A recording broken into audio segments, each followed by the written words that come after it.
ಗುಜರಾತಿನ ದ್ವಾರಕೆಯ ಸಮೀಪವಿರುವ ತ್ರಿವೇಣಿ ಸಂಗಮ ಮಹಾಭಾರತ ರಾಮಾಯಣದ ಸಮಯದಿಂದ ಪ್ರಖ್ಯಾತಿಯನ್ನು ಪಡೆದ ಕ್ಷೇತ್ರವಾಗಿದೆ. ಗುಜರಾತಿನ ಯಾವ ಪ್ರದೇಶದಲ್ಲಿ ಸಂಚರಿಸಿದರೂ ಗುಡಿ ಗೋಪುರ ದೇವಸ್ಥಾನವನ್ನು ನೋಡಬಹುದು.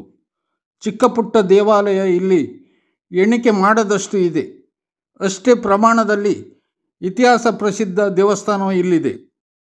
ಒಂದೊಂದು ದೇವಸ್ಥಾನಕ್ಕೂ ಒಂದೊಂದು ಇತಿಹಾಸವಿದೆ. ಪ್ರತಿಯೊಂದು ಇತಿಹಾಸದ ಬಗ್ಗೆ ಸಾಕ್ಷಿ ಪುರಾವೆ ಇಲ್ಲಿದೆ. ಪ್ರಕೃತಿಯ ಮಡಿಲಲ್ಲಿ ಮೂಡಿಬಂದ ತ್ರಿವೇಣಿ ಸಂಗಮಕ್ಕೆ ಪ್ರತಿದಿನ ಭಕ್ತರ ದಂಡೇ ಬರುತ್ತದೆ. ಇದೊಂದು ಪುಣ್ಯಕ್ಷೇತ್ರ, ಮುಕ್ತಿ ಕ್ಷೇತ್ರ.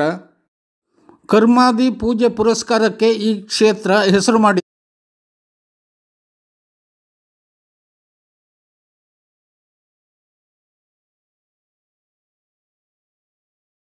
ಹಿರಣ್ಯ, ಕಪಿಲ ಮತ್ತು ಸರಸ್ವತಿಯ ನದಿಯ ತ್ರಿವೇಣಿ ಸಂಗಮ ಇದಾಗಿದೆ.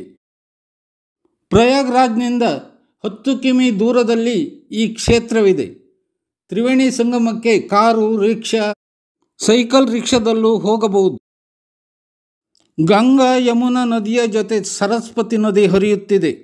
ಮುಂದೆ ಇದು ಗುಪ್ತವಾಗಿ ಹರಿದು ಹಿರಣ್ಯ ಕಪಿಲವನ್ನು ಸೇರಿಕೊಂಡಿದೆ ಎಂದು ಇಲ್ಲಿನ ಭಕ್ತರು ನಂಬಿದ್ದಾರೆ. ನದಿಯ ಪಕ್ಕದಲ್ಲಿ ತ್ರಿವೇಣಿ ಘಾಟ್ ಇದ್ದು ಜಗತ್ರಕ್ಷಕ ಶ್ರೀಕೃಷ್ಣ ಈ ಕ್ಷೇತ್ರಕ್ಕೆ ಬರುತ್ತಿದ್ದು ಈ ಘಾಟಿನಲ್ಲೇ ಶ್ರೀಕೃಷ್ಣನ ಅವತಾರ ಕೊನೆಯಾಗಿತ್ತು.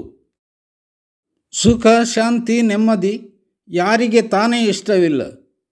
ಜಗತ್ತಿನಲ್ಲಿ ಜೀವಿಸುವವರು ಸುಖ, ಶಾಂತಿ, ನೆಮ್ಮದಿ ಇರಬೇಕೆಂದು ಆಶಿಸುವರು.